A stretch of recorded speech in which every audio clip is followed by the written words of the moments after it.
What's up, everybody? This is Pauper MTG, Dan, and Rob. It's Rob here, coming at you.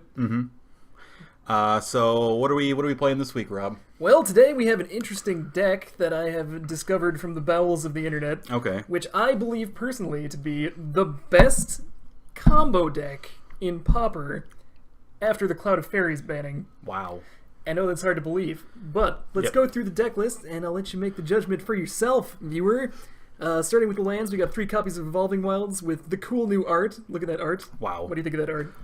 It's pretty cool. It's much cooler than the old art. You think so? The other art's just like a tree getting pulled in half. I guess, yeah. And this one's like a giant wave coming at these cool trees. Yep. Nice. I like it. Yep. 3 forests with my favorite forest art. Okay. Gotta have your favorite forest art. If Absolutely. you don't, I mean, why even bother? The traditional Lorwyn Islands, you need those as well to get maximum power out of your combo deck. Moving on, we have 4 copies of Is It Boilerworks. It's a Karoo land. Comes into play tapped. When it enters the battlefield, I return a land I control to my hand, and it can tap for blue and red mana. Okay. And of note, when you untap this land for like a 1 mana cost spell, you net mana. That's kind of what this deck is about. Right. Let's move on. We also have 2 copies of Seed of the Synod, an artifact land. The only reason this is in here is because it can be fetched with Trinket Mage. Yep. And also it has some synergies with the sideboard. Okay. The original list only had 1 copy of each, but I thought that was not enough, so I added some more in to accommodate my sideboard, basically. Gotcha. 2 copies of Tree Tails, same thing, except for it taps for a green, blah blah. Get that part. Yeah. Moving on to the 1-drops. My favorite card in this deck, Giga Drowse. Okay. Me and Dan had an interesting conversation in the car the other night about this card. This card's absolutely nuts. 1 blue instant tap target permanent. Might not sound too impressive at face value, but where you get the sweet technology is with its replicatability. Replicate says you can tap an extra blue, and when you cast a spell, copy it for each time you pay its replicate cost. So you can say tap it for 4 blue, and you'd be able to tap down 4 permanents. And so what you do with this card is on someone's end step, when you're about to combo off, you tap your lands, you tap their lands, and then you can untap and do whatever you want. Right. And the reason why this ability is so powerful is because it works in the same way that Storm used to, or I guess it still does technically. Yeah. But no one can play with Storm anymore. That's against the law. Pretty much. But every time you replicate it counts as an individual spell on the stack. So in order to effectively counter the spell, you'd have to counter each time you replicated it. So pretty neat. Moving on, we have 4 copies of Ponder, standard issue cantrip of all combo decks.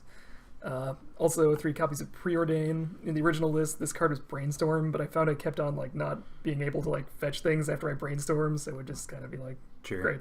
Yeah. So Preordain I think is marginally better, but I mean, if you have like the Brainstorm Evolving Wilds, or you can tutor after you cast it, Brainstorm is probably better. I don't know. I just think Preordain's a little bit more consistent, and it has a much larger upside, I think, than Brainstorm usually has. Anyway, moving forward, we have 3 copies of Wind Zendikon. Enchanted Land is a 2/2 elemental creature with flying. It's still a land. When enchanted land dies, return that card to its owner's hand. That ability isn't necessarily that good, but basically what this is in here for is to turn our lands into a creature that we can enchant then when freed from the real. And we'll go into that later. So does the land go to our hand, or the Zendikon? The land goes in the hand. Zendikon Okay, dies. Zendikon dies. Okay, gotcha. 2 copies of Lifespark Spellbomb. Basically the same kind of effect here, except for I can tutor this with Trinket Mage. Right. Lifespark Spellbomb, 1 mana cost artifact. I can tap a green and sack it. I can make a creature into a 3/3.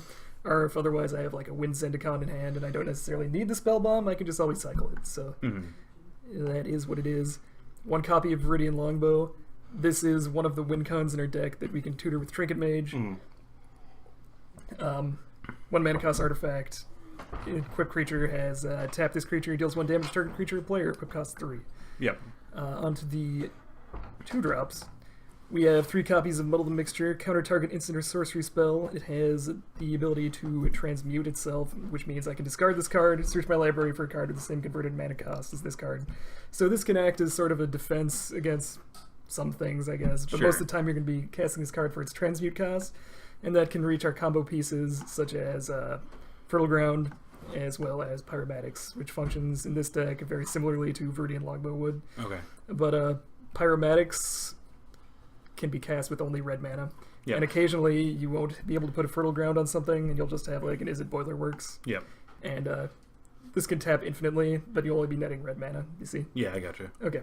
So, moving on, we have 4 copies of Fertile Ground. This card turns any of our lands into basically an Is It Boiler Works. Sure. Except for it's better, because it can tap for 2 blue, as opposed to Is It Boiler Works, which can only tap for 1 blue. Right. 3 copies of Moment's Peace. This is our anti-aggro card, and against certain strategies, Moment's Peace can just beat Time Walk. It is so good. If you have the money, shill out for Moment's Peace. If not, Tangle is an effective substitute. Some would argue that Tangle is even better, but we all know that we here at Pauper MTG have a secret love affair with Moment's Peace after the bear deck. The Bear Apocalypse of 2015. The Great Bear Apocalypse of 2015. 3 drops.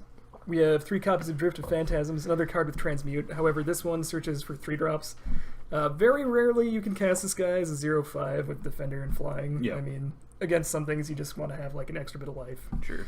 But like I said, very rarely. Most of the time this is just going to be a tutor for 3 drops. Yeah. And the 3 drops are our main combo piece, Freed from the Real. It's an enchantment for 3. Enchant creature. It allows you to untap the creature for 1 blue, or tap the creature for 1 blue. In a pinch, I suppose you could put this on an opponent's creature and use its tap enchanted creature ability. If you were very desperate or were just flooded with Freed from the Real. But yeah, normally you don't want to be doing that. I've done it one time. I'm imagining... And it didn't feel good. that being a blowout in some scenarios, and some guys just like, wow, that really just happened to me, huh? Yeah, stick it on Ulamog's Crusher, what can they do? Oof. Anyway, yeah. So basically, the goal of this deck is to have a land that taps for 2 blue. Yep. Or 2 mana of any color, I guess. Right. Enchant it with Freed from the Real, and you tap 1 blue to untap the land, and it taps for 2. So that effectively nets you infinite mana. Right. And depending on what land it is, it can be infinite mana of any color, or infinite mana of just, like, red. Yeah. But still, very good. Also, we have 3 copies of Trinket Mage. We were talking about that before. Yep. Effectively tutors for land, you can tutor for win con, you can tutor for a Lifespark Spellbomb to enable the combo. Yep. It's pretty good. I like it. Yep. And which moves us to our 3rd win con, which is tutorable with the Drift of Phantasms. Flamewave Invoker, 3 mana costs, 2/2 Goblin. It has the ability tap 8 mana, and Flamewave Invoker deals 5 damage to target player. So if you're netting infinite red mana and you have this guy in your hand, then this guy's also a win con. Yeah. And the reason we're running such a variety of win cons, excuse me. It's because we have a lot of tutors. It's because we have a lot of tutors, and only certain tutors can pick up certain things. Right. But in general, I found that this deck actually works very nicely. Okay. It all seems to come together. I'm a big fan of this deck, so hopefully we'll have a good showing for you guys. Moving on to the sideboard, we got 4 copies of Annul, and the reason this guy's in here is, well, I have modified this deck slightly. Yep. To what I think is good for the current meta, or what is going to be good after the bannings. But Yep. who can really say? The reason Annul is in here instead of any other really artifact or enchantment removal you'd normally have in green is because I'm predicting that there's going to be an influx of Tron, which is going to also bring an influx of Acid Trip. And what that does is Reality Acid, tap 3, you put it on a land, and then they play creatures that bounce the Reality Acid. Yep. And when Reality Acid leaves play, you sacrifice the enchanted permanent. So what they do is they just keep playing Reality Acid and just chaining them together. Yeah, we played that against Infect. Oh, did we? Yeah, against Infect we played against that Oh, one. yeah, I think we did. I'm pretty sure we won that one. Maybe we didn't. Probably not. Yeah. If I was playing, we probably lost. You were playing that one, yeah. Anyway, so we want to be able to counter these effects before they can come into play, because just naturalizing them in our deck is not going to be enough. Right. 3 copies of Dispel. Counter target instant spell. Usually we're siding out Moment's Peace against decks we want Dispel in, so 3 for 3, Yep. straight swap. In fact, most cards we're going to be siding out are going to be either Giga Drowse or Moment's Peace, or a combination thereof. Yeah. 3 copies of Power Sink. This card can come in against like a black control deck because it basically functions as another copy of Giga Drowse. Yeah. Counter target spell unless the controller pays X. If they can't, they have to tap out. pretty okay, I think. Yep. Extra copy of Moment's Peace comes in against aggro. Sure. Where likely we'd be siding out Giga Drowse against aggro because it's just normally not necessary. Right. Also, bit of tech I have against the burn matchup. I don't know if this is going to be good or not. Also, it can come in against like Hexproof or maybe Affinity. I don't know if I would even bring it in against Affinity. But this is why we have so many artifact lands and stuff. Quiet Disrepair. Enchant artifact or enchantment at the beginning of your upkeep. Choose one. Destroy target or destroy enchanted permanent rather, or you gain 2 life. So what you do against burn is you put this on your artifact land, and it just gains you 2 life every single turn. Okay, that's pretty good. Yeah. And once you get out of range for burn, like, there's nothing they can really do. I mean, you just got to find a way to win. Yeah. And how hard can that be? It's just burn. Exactly. All they do is just lightning bolt you over and over again. Anyway, so this is the deck tech. Just so you guys know, for the ease of recording, I predict that I will be the one playing most of these matches, just because Dan has a problem with the interface. Well, I do as well. I've made my fair share. That's very true. Fine, Dan, you can play. If it suits you. If you see me playing, you're like, man, I really want to click this button 60 times in a row. Sure. I feel I can handle that much. It's just. All right, okay. Okay. All right, we'll see. We'll see how it goes. I can't promise you anything. Okay. So, Cedric Hamburger, I'm very sorry, but I'm cutting Dan from the show. I'll start my own channel just for you, buddy. We can't afford to pay him anymore. I don't come cheap. That's true. Anyway, we'll see you for the matches, unless Dan has anything to add. Not at the moment, no. All right, see you for match 1.